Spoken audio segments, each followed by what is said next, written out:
नमस्कार, great wait by Vinay Kothawade आपल्या हक्काच्या यूट्यूब चॅनलमध्ये आपल्या सर्वांचे स्वागत आहे। मी आता आहे मुंबईत काळा घोडा येथे ही प्रसिद्ध अशी जहांगीर आर्ट गॅलरीला आलेलो आहे। मी इथे एक एक्झिबिशन लागलेलं आहे। एक आर्टिस्ट आहे ज्यांचं नाव आहे रागिनी सिनकर मॅडम। त्यांच्या कलादानात त्यांचं जे प्रदर्शन आहे चित्रांचं ते आपण कव्हर करणार आहोत आज। ही आहे जहांगीर आर्ट गॅलरी, मुंबई काळा घोडा येथे। या आहेत रागिनी सिनकर मॅडम। त्यांचं पेंटिंग एक्झिबिशन आपण कव्हर करणार आहोत आज।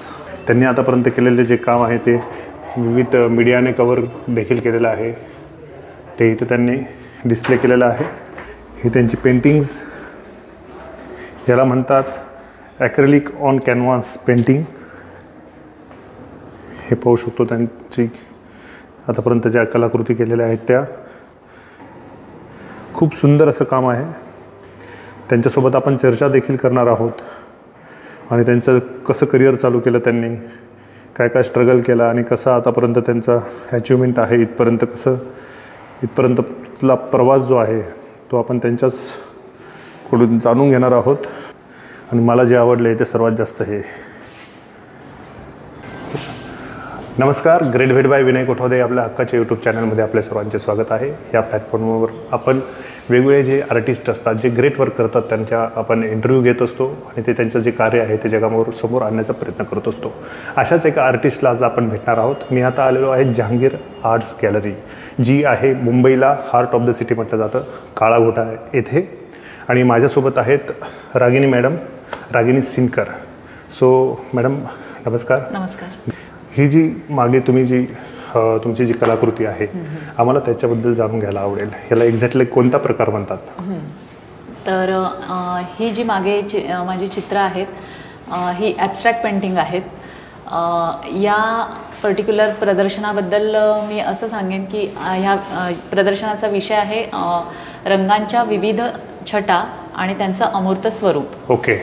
तर रंग म्हटले की आपण काळा, निळा, हिरवा, पिवळा असे रंग बघतो। करेक्ट आहे। तर बेसिकली 3 प्रायमरी कलर्स आहेत, रेड, येल्लो आणि ब्ल्यू। तर हे प्रायमरी कलर्सपासून अनंत शेड्स तयार होतात। तर ह्या ज्या अनंत छटा तयार होतात त्या छटा एका सरफेसवर मी टेक्स्चर करते आणि त्या टेक्स्चरवर एक सिंगल कलर घेऊन त्याच्यामध्ये ब्लॅक अँड व्हाईट शेड्स जर मिक्स केल्या तर त्या कशा प्रकारे तयार होतील, टेक्स्चरवर त्याचा इफेक्ट कसा येतो, डार्क अँड लाईटचं कॉम्बिनेशन कसं होतं, कॉन्ट्रास्ट कलर्स एकमेकांमध्ये कसे मिक्स होतात आणि त्यातून एक कला निर्मिती कशी समोर येते, हा माझा एक अभ्यासाचा विषय आहे। आणि त्या अभ्यासातून मी हे कला प्रदर्शन सादर केलं आहे। जसं पर्टिक्युलर हे आपण बघूया की एकदम अट्रॅक्टिव्ह दिसतंय ते। तर या चित्राबद्दल मी असं सांगेन तुम्हाला, जसं मी सांगितलं की प्रायमरी कलर्स, सेकंडरी कलर्स, तसं हे कॉन्ट्रास्ट कलर्स आहे। येलोचा कॉन्ट्रास्ट ब्ल्यू आहे। करेक्ट आहे। तर त्या कॉन्ट्रास्ट कलर्स घेऊन मी पेंटिंग करताना ते दोन्ही कलर एकमेकांसोबत बाजूबाजूला ठेवल्यानंतर एखाद्या फॉर्ममध्ये, एखाद्या टेक्स्चरवर ते कसे एकमेकांमध्ये मिक्स होऊन एक वेगळं चित्र निर्मिती होते। करेक्ट। ते मी इथे दाखवण्याचा प्रयत्न केला आहे। करेक्ट।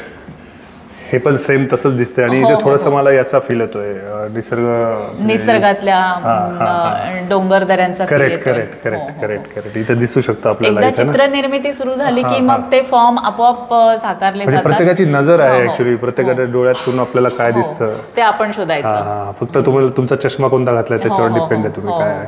करेक्ट। सो हे आहे, याला कोणता फॉर्म म्हटला तुम्ही जे आहे ते? ॲक्रेलिक कलर्स आहेत हे आणि कॅनव्हासवर त्याला अप्लाय केलेलं आहे, म्हणून त्याला ॲक्रेलिक ऑन कॅनव्हास असं म्हणतात। Acrylic on canvas. ग्रेट। म्हणजे मटेरियल, त्याचा बेस हा कॅनव्हास आहे आणि त्याच्यावर कलर्सचा मटेरियल मी ॲक्रेलिक वापरले। वा, सुंदर। तर सुरुवातीला माझं शिक्षण 2002ला मी जे स्कूल ऑफ आर्टमधून पासआउट आहे।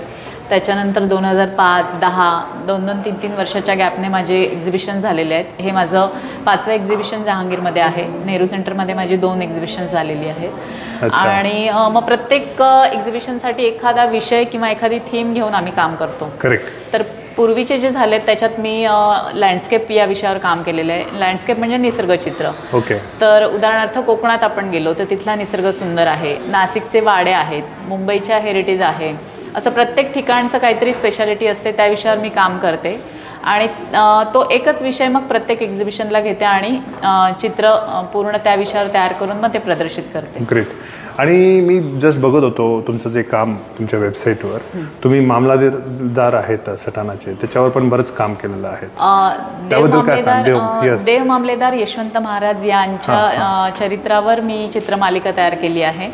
नाशिक जिल्ह्यातील सटाणा तालुका या ठिकाणी एक संत होऊन गेलेत, कर्मयोगी देव मामलेदार यशवंत महाराज. येस. तर देव मामलेदार यशवंत महाराज हे ब्रिटिश काळात गव्हर्नमेंट सर्वंट होते. त्यांचं पद होतं मामलेदार आणि त्यांनी माणसांना देव त्यातनं दाखवला. तो अशा प्रकारे की कर्मातून त्यांनी देव दाखवला. आपण जे कर्म करतो तर माणसामध्ये तुम्ही देव बघा हे त्यांनी शिकवलं. तर त्यांचं जे जीवनचरित्र आहे त्याचं नाव आहे यशवंत लीलामृत. करेक्ट. त्या ग्रंथावर आधारित मी, म्हणजे जे मंदिरात आपण जातो आणि जे आजूबाजूला पोर्ट्रेट लावलेले ते तुम्ही सर्व काढलेले? ते मीच केलेले. क्या बात आहे. मी आता रिसेंटली, माझं भाग्य आहे, म्हणजे मी तुम्हाला सांगतो, एक अराउंड 2 महिन्यापूर्वी मी तिथे व्हिजिट केली होती आणि मी ते पाहिलं आणि मला ॲक्च्युली क्लिक झालं होतं. कोणीतरी सिनकर इथे वाचलं ॲक्च्युली. ते मीच केलं. Great great great. सेवा म्हणून केलं होतं आपण. आपल्या गुरुकृपेने आणि गुरु आशीर्वादाने आपल्याला ती सेवा लाभली, हे आपलं भाग्य. आणि त्यात एकदम तुमच्या इनिशियल जे करिअर आहे त्याच्यात तुम्ही ते केलेलं काम, सुरुवात माझी तिथून आहे. वा वा वा. आणि त्याच्यानंतर मग तुम्ही ग्रो होत गेले आणि ग्रो होत गेले. आणि त्याच्यानंतर माझा 2005ला पहिला शो झाला आणि मग आज 2025 मध्ये माझा हा 7वा 8वा 9वा शो आहे. क्या बात आहे. सो व्हिडिओ करण्याचा उद्देश हाच आहे, हे असे व्हिडिओ बघून, असे इंटरव्ह्यूज बघून एखाद्याला जरी म्हणजे मोटिवेट होतील मुलं आणि त्यांना जर माझं पालकांना देखील एक आव्हान आहे, जे मुलांचा कल बघा, तुम्ही डॉक्टर्स आणि इंजिनियर्सच होऊन करिअर करता येतं असं नाही आहे. हे एक जिवंत उदाहरण आहे आपल्याकडे. जर इंटरेस्ट असेल तर तुम्ही पॅशनेट होऊन, आज एवढं heart of the city of Mumbai म्हणजे म्हटलं जातं काळा घोडा, इथे एक्झिबिशन लागणं ते पण खूप मोठी गोष्ट आहे. आणि हे काय नाही असं म्हणजे पार अशी वंशपरंपरा त्यांना लाभली असतला भाग नाही आहे. तुम्ही एक करिअर चूज केलं आणि आज त्यांनी पण एवढी मोठी अचिव्हमेंट केलेली आहे. सो त्या म्हणजे हेच पर्पजच आपल्या चॅनलचं हे आहे की चांगल्या गोष्टी लोकांपर्यंत याव्या आणि त्याच्यातून कोणीतरी मोटिवेट होऊन नवीन कोणीतरी रागिणी बनावं, हाच एक हेतू आहे. सो आपण बघूया पुढचं पण काय काय प्रदर्शनात दाखवलेलं आहे तुम्ही. हा जो पर्टिक्युलर पार्ट आहे तो पण तोच आहे ना, जसं तुम्ही सांगितलं? हा पूर्ण विषय तोच आहे आणि तो वेगवेगळ्या रंगांच्या शेड्समधून, कॉम्बिनेशन्समधून 2-2, 3-3 प्रकारचे कलर्स कॉम्बिनेशन मी घेतलेले आहेत आणि ते टेक्स्चरवर अप्लाय केल्यानंतर काय इफेक्ट येतो. तर एखादं चित्र करायला बसताना आपण एक असं म्हणतात ध्यान, जेव्हा ध्यानाला बसतात तेव्हा एक अंतर्मुख होतो मनुष्य. तर आम्ही चित्रकार पण अंतर्मुख होतो, म्हणजे आमच्यासाठी हे ध्यानच आहे. तर तेवढं अंतर्मुख झाल्यानंतरच ही कलाकृती निर्माण होऊ शकते. किती वेळ? अदरवाईज तुम्ही नाही करू शकत. सपोज घेतलं फॉर एन एक्झाम्पल, याला बनवायला किती वेळ लागतो? बनवायला म्हणजे असा पर्टिक्युलर टाइम नाहीये. तुमचा मूड, तुमची प्रॅक्टिस, मूड आणि फॉर एक्झाम्पल मी स्टार्ट केलं तर 1-2 कलरचे टोन्स मी दिले आणि मला काही सुचत नसेल तर मग मी पुन्हा त्याच्यावर काम नाही करत. मग मी 2 दिवसांनी मला काही सुचलं तर मग मी तो कॅनव्हास हातात घेते. सो एक मोठी तपश्चर्या आहे आणि त्याच्यासाठी ती एवढ्या वर्षाची साधना आहे. ती तपश्चर्या आता या रूपाने फळाला येते. क्या बात आहे. सो खरंच म्हणजे अंतर्मुख करणारे हे सर्व जे आहे मॅडमची कलाकृती आहे. आणि जसं मॅडमने सांगितलं की या पर्टिक्युलर ते एका थीमनुसार ते एक्झिबिशनमध्ये करत असतात. त्यांच्या वेगवेगळ्या थीम, निसर्ग चित्रावर देखील ते काम करतात.